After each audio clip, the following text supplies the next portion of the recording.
Hello and welcome to KidsAlive Church. So good to have you with us once again. This is Chico the Monkey, and today we're going to continue our series on the armor of God.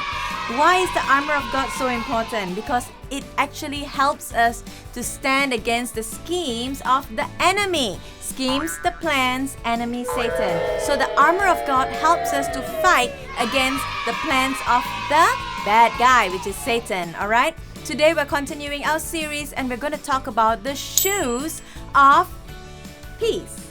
Yeah? The shoes of the gospel of peace.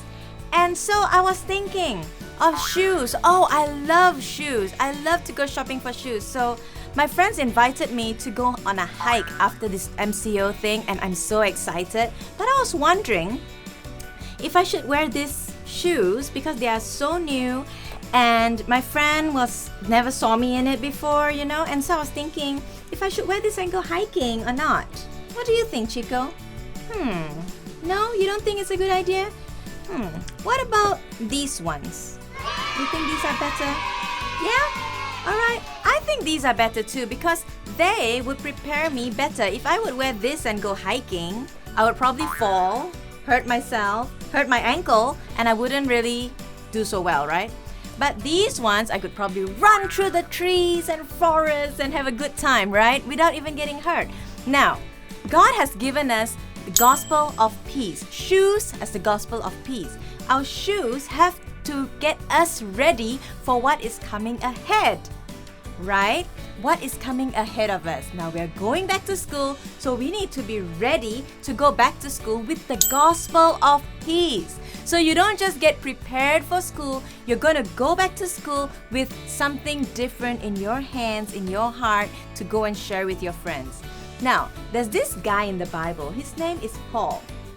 He's a great missionary. He loved God so much and he went through many, many missionary journeys. There were 4 missionary journeys that he went to. All right? Now, when we think about, he only went on 4 missionary journeys, we're thinking, my father has been to India, to Thailand, to Philippines, to Orang Asli, to this, to that. There's so many what?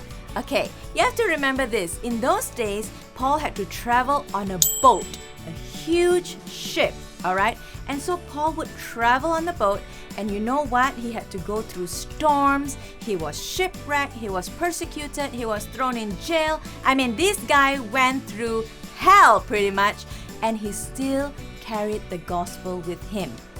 Now, when we go and share the gospel, we will not be thrown in jail.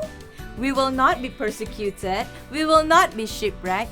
But there are certain things that will come our way, and we may feel, oh no, I can't tell people about Jesus anymore.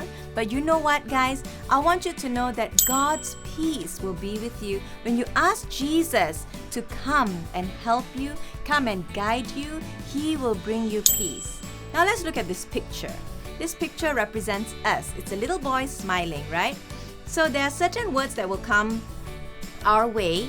Like we may think people will laugh at us. We may think people will call us, oh, you're such a nerd, or you're so dumb, or I don't want to go to church with you, or what? You're talking about Jesus? There are certain words that will come like that. But I want to tell you today, children, God wants to remove all these doubts from your life and give you peace. When He gives you peace, you can actually carry the gospel, which is Jesus Christ, to your friends and tell them that Jesus loves them. I want you to know, children, Jesus loves you and He's getting you ready with the gospel of peace. Your feet will be planted in His word when you ask Him to be your friend. Ask Him to be your strength. Ask Him to get you ready. Put on the proper shoes. Don't put on some awkward shoes to go hiking, right? You put on the right shoes. The same way when you go and tell people about Jesus, you put on the right gear, which is the Holy Spirit, and He will give you peace. Amen? So, the memory verse for today is this. Peace I leave with you. My peace I give you. I do not give to you as the world gives. Do not let your hearts be troubled and do not be afraid. John 14 verse 27. Again, peace I leave with you. My peace I give you. I do not give you as the world gives. Do not let your hearts be troubled, and do not be afraid. John 14 verse 27. I love you guys. I hope you're blessed. Carry the gospel of peace with you wherever you go. And I'll see you again next time. Ready to say bye? Yeah? Bye-bye!